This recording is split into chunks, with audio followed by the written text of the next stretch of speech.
नमस्कार, जय हिंद, जय Bharat and welcome to Deaf Talks. हमारे साथ हैं ओमकार चौधरी जी। पहले तो सर प्रणाम, नमस्कार, वेलकम टू द शो। नमस्कार आदि जी।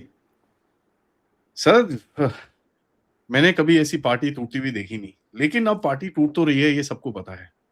एक बड़ा ज़बरदस्त सा आज जो गेम चल रहा है, जिसके बारे में कई लोग कुछ टिप्पणी कर रहे हैं, आपकी भी टिप्पणी मेरे को सुननी है कि सर, ये जो सायोनी घोष है, सुनने में ये आया है, अब पता नहीं कितना सच्चाई है, कितनी क्या है, मुझे नहीं पता। सुनने में आया है कि काकोली जी और सायोनी जो सबसे पहले थे, जो भागे हैं, और सायोनी को फ़ोन करा किसी एक ने जो लंदन-वंदन में घूमती हैं, तो उनको इन्होंने बोला कि साहब ऐसा है, तुम्हारे लिए मैंने अपना जो मूवी का करियर छोड़ा, तुम्हारे लिए मैंने सब कुछ छोड़ दिया, अब तो मैं तो कहीं की नहीं बची अभी तो।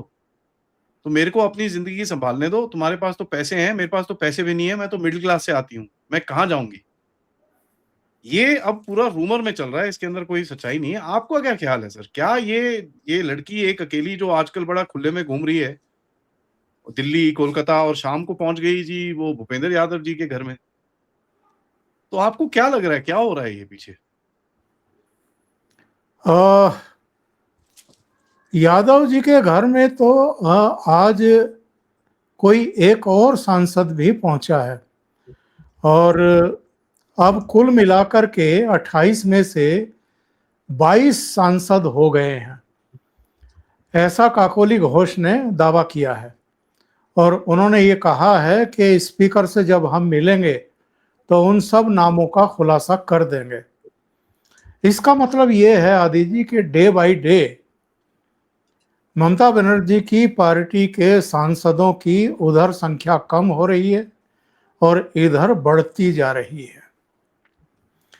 वैसे मुझे ये आश्चर्य नहीं हो रहा है, सायोनी घोष जैसे लोग अगर इस तरीके से मौका परस्ती दिखा रहे हैं, क्योंकि जब ये ममता दीदी के साथ थे तो इनका टोन कुछ और ही हुआ करता था।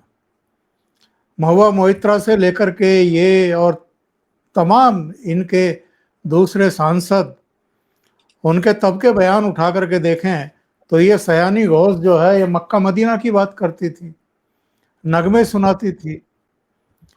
तो ये एक्सपोज हुए हैं बहुत बुरी तरीके से।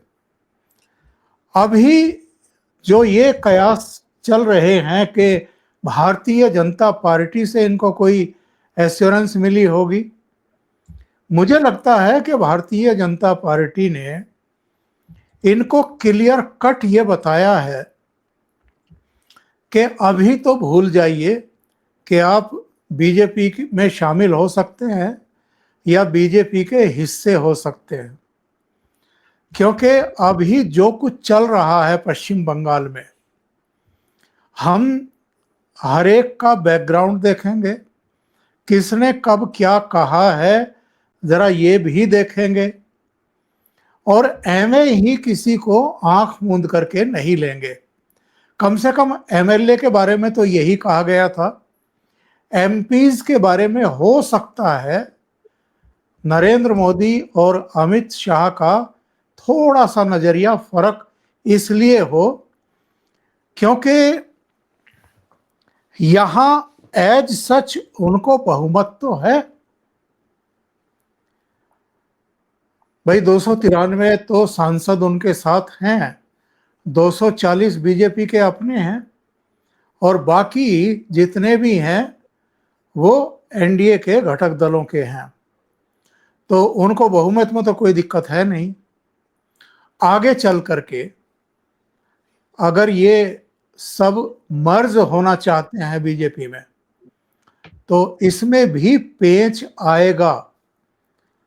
देखना ये होगा कि ये जिन जिन सीटों से जीत करके आए हैं वहां की इक्वेशंस क्या हैं, और जो लोकल पश्चिम बंगाल के इनके नेता हैं उनके अपने हित तो प्रभावित नहीं हो रहे हैं, क्योंकि दूसरों को तो आज आप शामिल कर लेंगे। मान लिया ये 20, 22 या 25 तक आ जाते हैं तो भी इनके आ जाने मात्र से लोकसभा में भारतीय जनता पार्टी की सदस्य संख्या 272 नहीं होती है। तो ऐसे में 272 पूरे करने के लिए फिर दूसरे दलों से भी इनको उम्मीद रहेगी। और ये जो जोड़ तोड़ की राजनीति होती है, इसके संकेत और संदेश कोई बहुत अच्छे कभी जाते नहीं हैं। अतीत में भी हमने देखा है, कर्नाटक में भी एक बार बदनामी हो चुकी है, महाराष्ट्र में भी। ठीक है, एकनाथ शिंदे तक तो वेल एंड गुड था, क्योंकि उद्धव ठाकरे ने धोखा दिया था। लेकिन फिर शरद पवार की पार्टी को भी तोड़ा गया, उनके भतीजे को भी उप मुख्यमंत्री बनाया गया, और जो एनसीपी के नेता आए थे उनमें छगन भुजबल से लेकर के तमाम दूसरे लोग जिनको दागी माना जाता है और जिनके बारे में अतीत में भारतीय जनता पार्टी के नेतृत्व ने ही, देवेंद्र फडणवीस ने ही बहुत सारी ऐसे बातें कही थी। अजित पवार के बारे में भी कहा था चक्की पीसिंग चक्की पीसिंग चक्की पीसिंग, और बाद में उन्हीं अजित पवार को उप मुख्यमंत्री बना दिया और उनके 12 विधायकों को मंत्री बना दिया। उसको लेकर के काफी बदनामी झेलनी पड़ी थी, और जब लोकसभा चुनाव में इनको नुकसान उठाना पड़ा तो ये चर्चाएं बड़ी तेज थी कि देखिए लोगों का गुस्सा अल्टीमेटली निकल ही पड़ा और लोकसभा चुनाव में एनडीए को नुकसान उठाना पड़ा। 48 में से 31 सीटें शरद पवार, उद्धव ठाकरे और कांग्रेस पार्टी जीत गई थी। तो सोच समझ करके ही भारतीय जनता पार्टी इस बार गोटियां खेल रही हैं, पत्ते फेंट रही है। वैसे भी अगर पश्चिम बंगाल की राजनीति को देखें तो चलिए, अभी तो 2026 है, 2027, 28, 29, तो 29 के लोकसभा चुनाव में थोड़ा सा समय है। कई विधेयक, महत्वपूर्ण विधेयक, जिनमें वन नेशन वन इलेक्शन वाला भी है, महिलाओं को 33% आरक्षण देने वाला भी है, यानी डिलिमिटेशन वाला, तो ये लोकसभा में गिरा था, अभी ज्यादा पुरानी बात नहीं हुई है। तो अगर इनके पास 360 सांसद होते तो वो पास हो जाता, और 2029 में ही डिलिमिटेशन के बाद महिलाओं को 33% आरक्षण भी दिया गया होता, लेकिन अब वो लटक गया है। तो कहीं ना कहीं भारतीय जनता पार्टी का नेतृत्व इस बारे में जरूर सोच रहा है। अब वो विद्रूप ना हो जाए, ये सारी कवायद एक बदनामी ना हो जाए, क्योंकि अभी तो सारी बदनामी अगर किसी के हिस्से में आ रही है तो वो ममता बनर्जी और अभिषेक बनर्जी है। पर अगर इन चीजों को ठीक तरीके से नहीं संभाला गया तो बदनामी के छींटे इनकी कमीज पर भी पड़ सकते हैं। सर, बदनामी तो बढ़िया है, मतलब ये तो बोलते हैं ना, सेल्फ प्रोटेक्शन है, कहीं ना कहीं अपने आप को सेट करने की कोशिश कर रहे हैं, बट ये तो बड़ा क्लियर है कि भैया ये बीजेपी में तो नहीं आएंगे। एंड मेरा ये कहना है, अगर बुरहमत माने आप मुझे अपना इसमें थोड़ा सा विश्लेषण दीजिए सर। मैंने ये बोला है कि साहब, आपको इनके वोटों की जरूरत है। पॉलिटिक्स एक बहुत ही रूथलेस चीज है, जिसमें आपको कभी कभार अपने दुश्मनों का भी साथ लेना पड़ता है। इधर आओ, बैठो, चाय पियो, जो मर्जी है, वोट डालो हमारे को। और आपको बड़ा क्लियर पता है कि जितने भी टीएमसी के बंदे हैं उसमें से आधे से ज्यादा, एक्चुअली तो मैं बोलूंगा 90% का ग्राउंड पे कोई कनेक्ट नहीं है। तो इनको आपको कुछ देना तो है नहीं। ये तो है नहीं कि जैसे ज्योतिरादित्य सिंधिया को आपने लिया था, उसके बाद आपने उसको बोला था मैं आपको राज्यसभा दूंगा, ये करूंगा, वो करूंगा, कुछ दे के आपने उसको खींचा था इधर पे। इनको तो कुछ भी नहीं देना आपको। तो क्या ये मेरा असेसमेंट ठीक है? देखिए, जब इतनी बड़ी घटना होती है ना आदि जी, तो कुछ तो पर्दे के पीछे होता है। और शुभेंदु अधिकारी जिस तरीके से शताब्दी रॉय के घर पहुंचे थे जब ये सारे सांसद इकट्ठा हो रहे थे, तो इसका मतलब ये है कि जो भी घटनाक्रम इस समय चल रहा है पश्चिम बंगाल में, वो चाहे 80 में से 58 एमएलए टूटे हों, अब तो वो 64 हो गए हैं, या फिर 28 में से 20 एमपी टूटे हों, 19 के सिग्नेचर सामने आए, 20वें का अभी नहीं आया था, लेकिन अब काकोली कह रही हैं कि ये संख्या बढ़कर के 22 हो गई है। तो जब तक आपको कहीं से कोई संकेत नहीं मिलता है, और वो संकेत किस रूप में मिला है, क्या चीजें तय हुई हैं, ये तो शायद पब्लिक डोमेन में कभी ना आए, पब्लिक के सामने कभी ना आए, लेकिन कुछ तो एश्योरेंस इन लोगों को मिले होंगे। अब इनमें से बहुत सारे लोग हो सकता है कि थोड़े बहुत मतलब छोटे पापी हों, कुछ बड़े पापी हों। तो जब आप सत्तारूढ़ दल के साथ आते हैं और सदन में उनके हितों को पूरा करते हैं, तो फिर अगर जांच एजेंसी आपके पीछे है तो उसमें थोड़ी बहुत ढीलम ढाली हो सकती है। ऐसा तो है नहीं कि किसी का मुकदमा वापस ले लिया जाए या कार्रवाई को रोक दिया जाए, ऐसा हुआ नहीं है कभी। महाराष्ट्र में भी कभी नहीं हुआ कि मुकदमे खत्म कर दिए गए हों। तो यहाँ भी मुकदमे तो खत्म नहीं होंगे, लेकिन चीजें शिथिल हो जाती हैं, और मुझे लगता है इतना ही आश्वासन काफी है। लेकिन ये एक बड़ा एसेट है इस समय। भारतीय जनता पार्टी को सांसदों के समर्थन की, वोट की सदन के भीतर दरकार है। तो ये अगर मिल जाती है, और जो मैंने अभी उल्लेख किया था कि अगर 360 का आंकड़ा पूरा हो जाता है, तो ये फिर से वो डिलिमिटेशन वाला, महिलाओं को आरक्षण देने वाला जो बिल लेकर के आए थे, वो फिर से इंट्रोड्यूस हो सकता है। तो ये तो रियल पॉलिटिक होगी ना सर। ये तो वही होगी कि रियल पॉलिटिक होगी, आपको कुछ चाहिए, आपने उसको ठीक है थोड़ा सा ये वो करके। सर अभी जो टीएमसी है, ये कल जो स्पीकर से मिलने वाले हैं और ये सब होने वाला है, इसका जो आगे प्रोसीजर रहेगा, आप क्या क्या बता सकते हैं सर, क्या होगा आगे प्रोसीजर, और किस तरह से ये चीज आगे जाएगी? कुछ कानूनी पेचीदगियां हैं। 91 में कुछ संशोधन हुए थे, दल बदल को लेकर के या दल के भीतर ही गुट बना लेने और फिर उसको मान्यता दिलाने के सिलसिले में।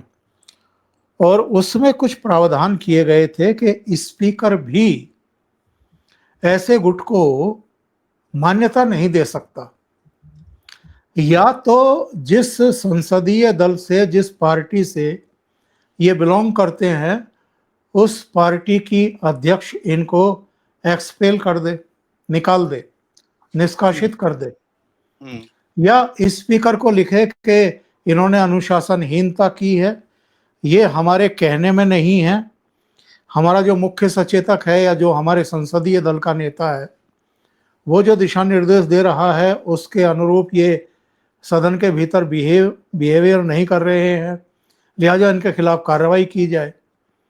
तो स्पीकर फिर वहां से कार्रवाई कर सकते हैं। लेकिन अभी स्पीकर के हाथ बंधे हुए हैं 1991 के उस एक्ट में जो संशोधन हुए थे उससे। तो मुझे लगता नहीं है कि स्पीकर के पास कोई बहुत ज़्यादा ऑप्शन है।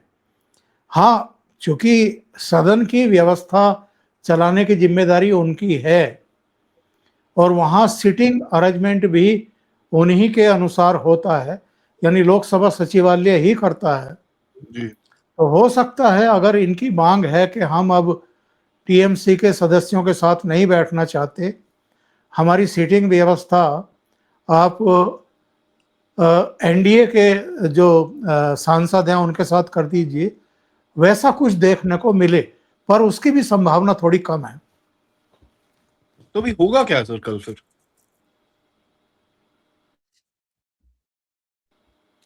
कह नहीं सकते, ये लोग मिलेंगे जाकर के, अपनी बात कहेंगे उनके सामने, स्पीकर इनको बताएंगे कि नियम कायदे कानून क्या हैं, और उनकी जो सब लोग सीमाएं क्या हैं। सर, जो सब लोग बोल रहे हैं सर कि जो जिस तरह से शिवसेना का उद्धव ठाकरे का ये जो फैक्शन टूटा था, उसी तरह के कुछ होगा यहाँ पर, क्योंकि 2/3 मेंबर्स इनके पास हैं। तो ये लोग असली टीएमसी है, वो असली टीएमसी, नकली टीएमसी का जो अभी गेम चल रहा है, कि ये लोग क्लेम कर सकते हैं कि भैया हम हैं असली टीएमसी, तो आप हमको जगह दीजिए, इनका हमको पता नहीं। उसके लिए जरूरी ये है आदि जी कि जो विधायक दल टूटा है, अब 64 संख्या बता रहे हैं वो, तो अगर वो 64 के 64 ये दावा कर देते हैं कि हम असली टीएमसी हैं और वहां से पार्टी में विभाजन की कंडीशंस शुरू हो जाएं, तो फिर ये भी उनके साथ चले जाएंगे। अभी हो क्या रहा है, अभी ऋतव्रत बनर्जी और संदीपन शाह, जिनको इन्होंने निष्कासित किया था पार्टी से, उनके निष्कासन को लेकर के थोड़ी सी असमंजस की स्थिति है और संभवतः उसी असमंजस में ऋतव्रत बनर्जी अभी भी ममता बनर्जी को अपनी लीडर बता रहे हैं।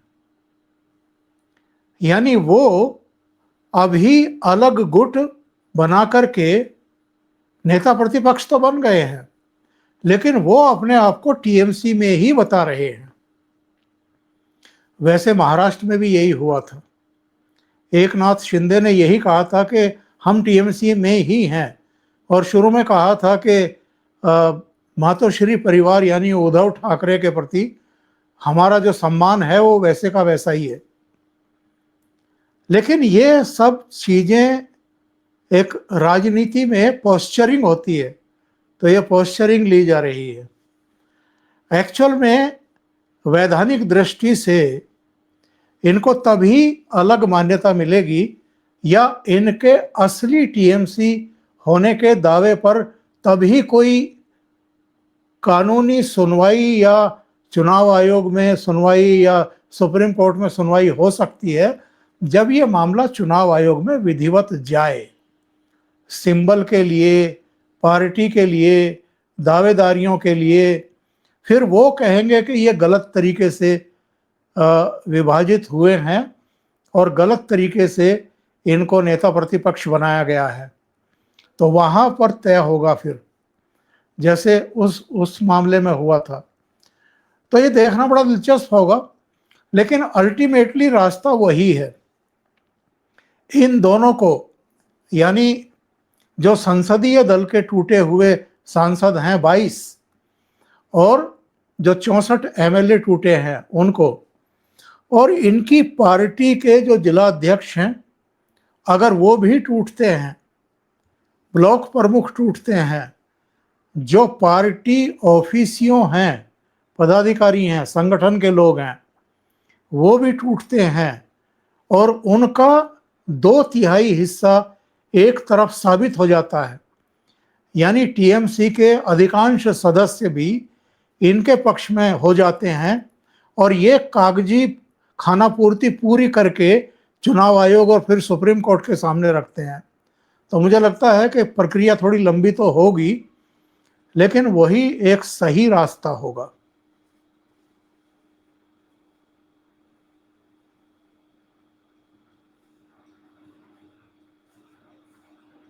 आपकी आवाज नहीं आ रही है। सॉरी, इसके अंदर सर एक और चक्कर है। ये लोग अगर जैसे क्लेम करते हैं कि भैया ये सिंबल हमारा है और ये है, और जिस तरह आपने बताया कि उद्धव ठाकरे के साथ जो इन्होंने किया था वो भी सेम, एंड मेरे हिसाब से तो एग्जैक्ट सेम पाथवे में चल रहे हैं लोग, जो रास्ता है वो पूरा सेम है। उस टाइम पे जो हुआ था उसमें बीजेपी का जो, मतलब ये लोग खुले में जो कर रहे थे वो थोड़ा कम था, इसमें थोड़ा सा खुले में, मतलब भूपेंद्र यादव के साथ मीटिंग्स हैं, ये है वो है ना, धड़के से कर रहे हैं लोग। डिफरेंस मेरे को बस यही दिखता है सर। एंड में आपको चाहिए जो चाहिए इनसे, तो आप वो चीज लेके इनको क्या करोगे? नहीं, देखिए, आखिरी मोमेंट तो इसके ऊपर डिपेंड करेगा कि भारतीय जनता पार्टी पश्चिम बंगाल में भी महाराष्ट्र रिपीट करना चाहती है या नहीं करना चाहती है। उस समय उद्धव ठाकरे के बयान याद करिए, और रोजाना की जो प्रेस कॉन्फ्रेंस होती थी संजय राउत की, वो इस बात के लिए ही उकसा रहे थे एकनाथ शिंदे को और उनके साथियों को, सांसदों को भी, कि आप लोग भारतीय जनता पार्टी में शामिल हो जाइए। वो इसलिए ताकि पार्टी और सिंबल कम से कम उनके पास बचा रहे। लेकिन भारतीय जनता पार्टी की रणनीति ये थी, खुलकर के वो सामने नहीं आई थी, और खुलकर के सामने भी थी क्योंकि एकनाथ शिंदे तो मुख्यमंत्री बन चुके थे और उनके साथी सरकार का हिस्सा बन गए थे, इनके सहयोगी बन गए थे। उस समय तो हरीश साल्वे जैसे वकील सलाह दे रहे थे। अभी मुझे पता नहीं है कि इस टूटे हुए गुट को कौन सलाह दे रहा है, लेकिन कानूनी सलाह तो निश्चित रूप से टॉप लेवल पर उनको मिल रही होगी कि आपको कब क्या करना है, कब कौन सा स्टेप लेना है। तो उस लिहाज से अगर देखें, अगर बीजेपी नेतृत्व चाहता है कि ममता बनर्जी और अभिषेक बनर्जी का खेल ही खत्म करना है, जैसे उद्धव ठाकरे का और शरद पवार का खेल ही खत्म कर दिया महाराष्ट्र की राजनीति में, कोई उनको पूछने वाला ही नहीं है, तो अगर इनका खेल ही खत्म करना है जी। अभी फिर से गेम हो गया उनके साथ आज मीटिंग। तो अगर पूरा खेल खत्म करना है ममता बनर्जी और अभिषेक का, तो फिर तो वही होगा, ये दावा करेंगे कि असली टीएमसी हम हैं, वो मुकदमेबाजी होगी चुनाव आयोग के यहाँ भी, सुप्रीम कोर्ट में भी, और अल्टीमेटली जिसके पास संख्या ज्यादा होगी और जिसकी कागजों की पूर्ति मुकम्मल होगी वो जीत जाएगा, उसके पास पार्टी चली जाएगी।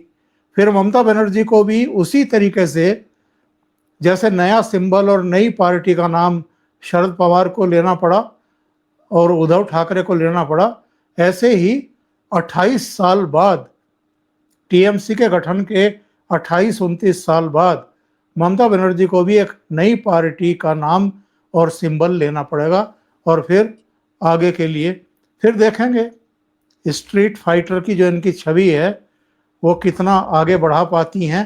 ममता बनर्जी में तो थोड़ा बहुत अब भी मुझे दम लग रहा है, लेकिन अभिषेक बनर्जी या आदित्य ठाकरे या सुप्रिया सुले, इनसे तो आप उम्मीद नहीं कर सकते।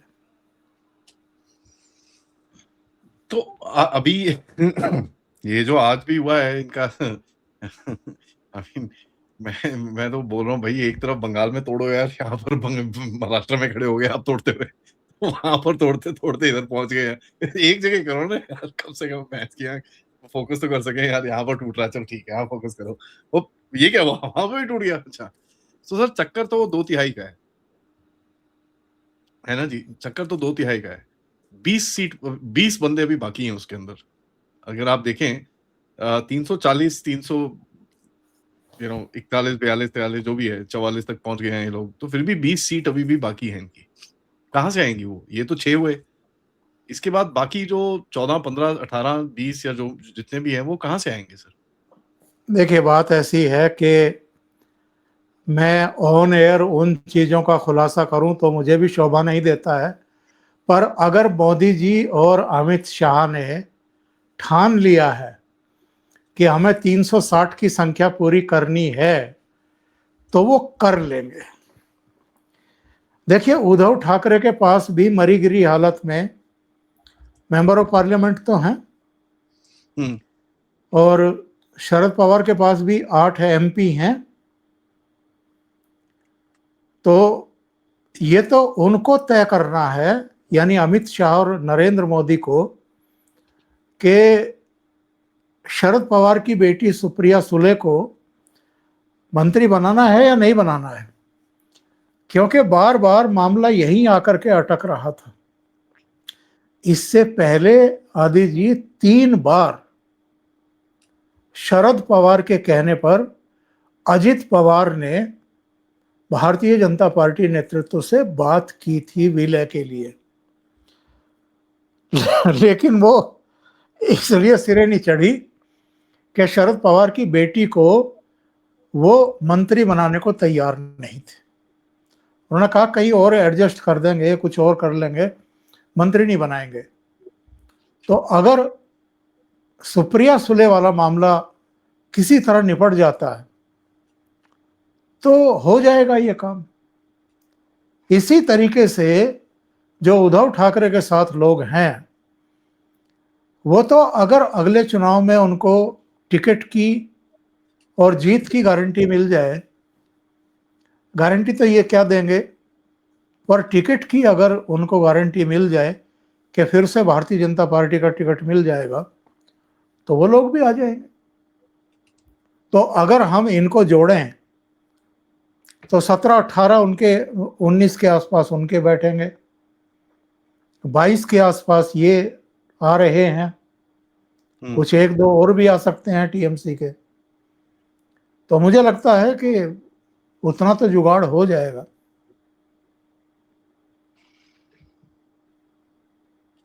क्योंकि सर देखिए अभी जो गेम है, अगर आप इसको देखें,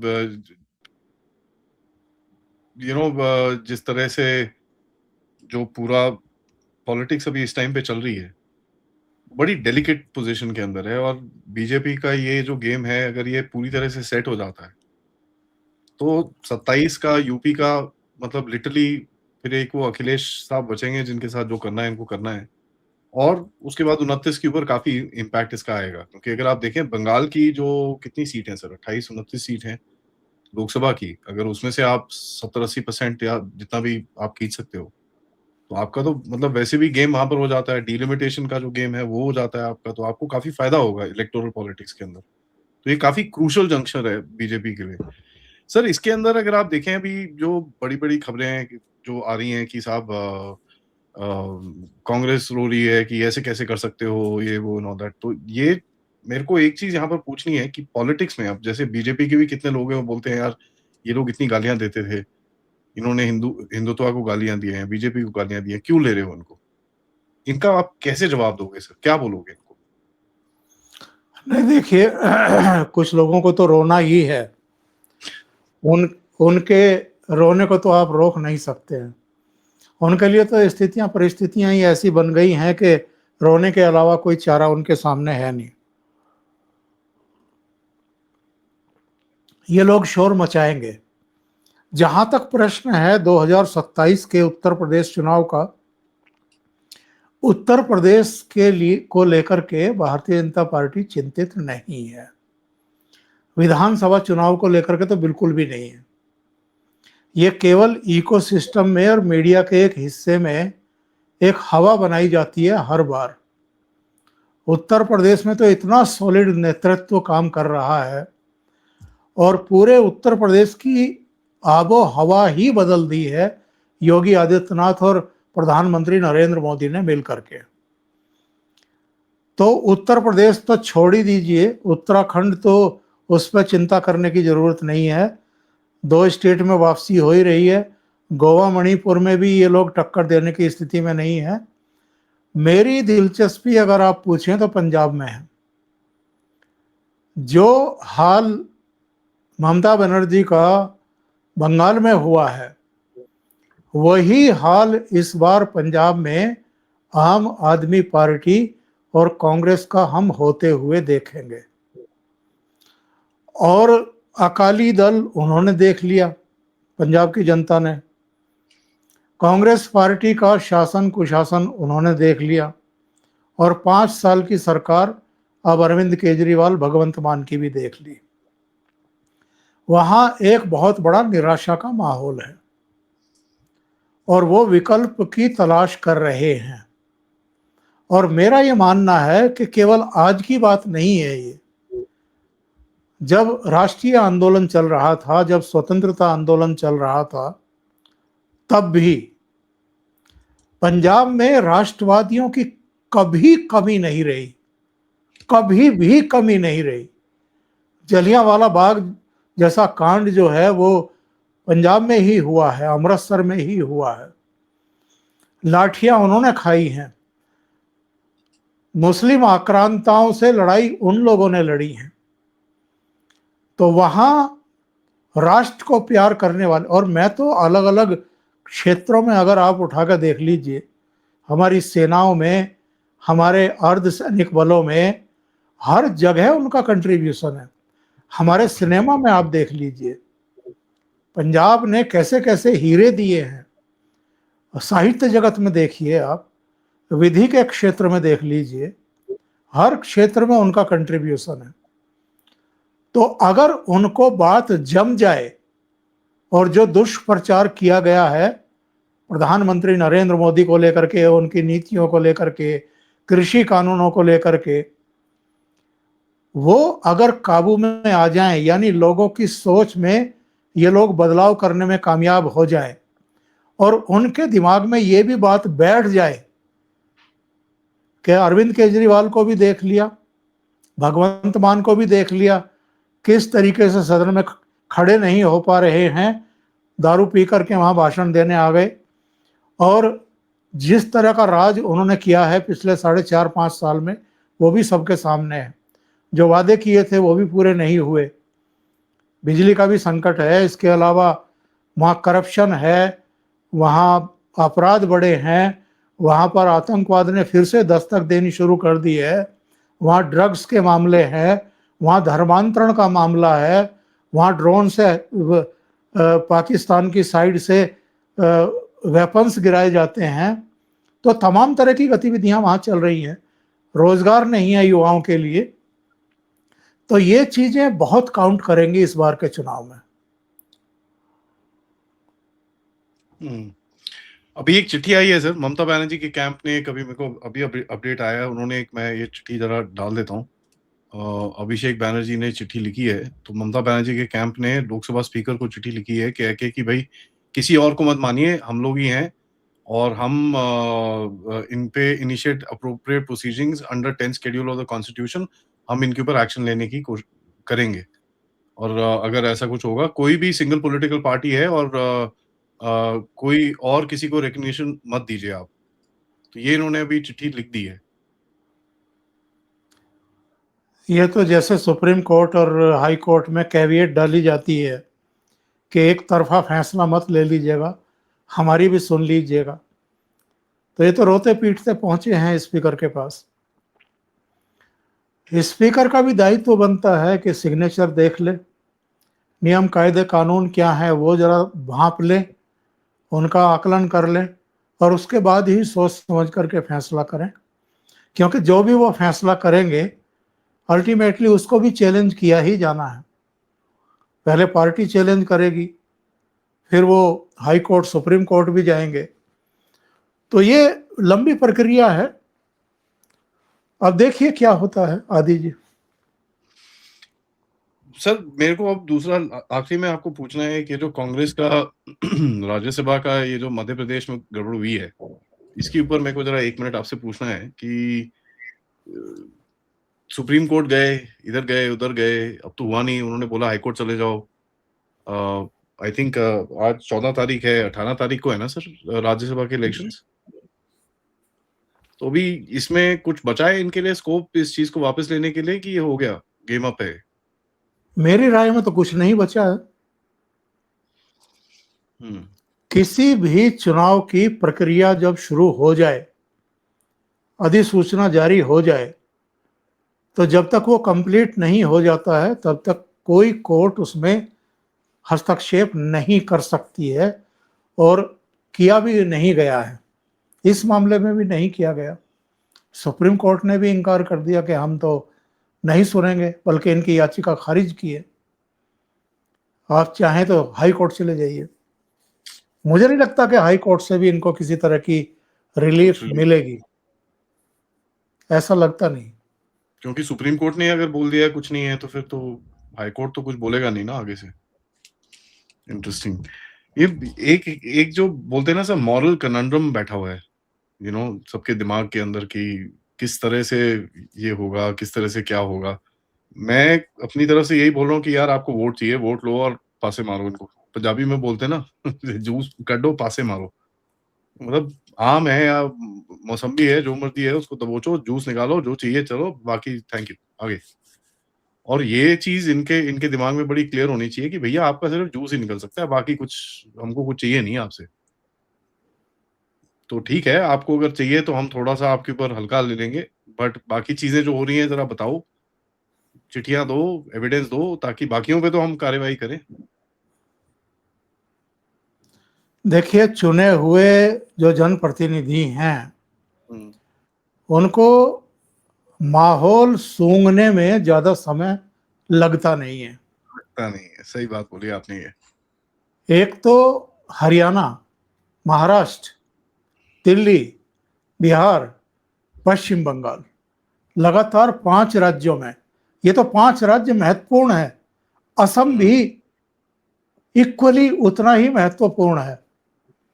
इन सब राज्यों में भारतीय जनता पार्टी की प्रचंड जीत हुई है, मामूली जीत नहीं हुई है। और पश्चिम बंगाल के जितने एमपी टूट करके आ रहे हैं ना, इनमें से अधिकांश ऐसे हैं, एक संसदीय क्षेत्र के तहत 5 से कहीं कहीं इससे भी ज्यादा विधानसभा क्षेत्र होते हैं। कुछ कुछ संसदीय क्षेत्र की तो सारी विधानसभा सीटें टीएमसी हार गई है। तो वे लोग अपने भविष्य को लेकर के आशंकित नहीं होंगे क्या? यही हाल महाराष्ट्र में है, जिसका मैं जिक्र कर रहा था कि अगर उनको 360 की संख्या पूरी ही करनी है, 2/3 बहुमत लेना ही है लोकसभा में, तो फिर वो शरद पवार की पार्टी की तरफ भी देखेंगे, उद्धव ठाकरे की पार्टी की तरफ भी देखेंगे, और कांग्रेस के भी वहां कुछ चुन करके आए हैं।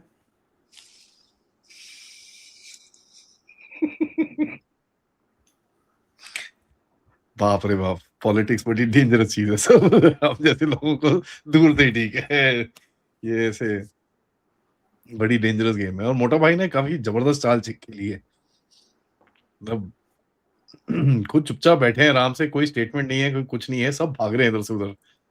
जबरदस्त चाल है सर। थैंक यू सर आपके समय के लिए और आपके विश्लेषण के लिए।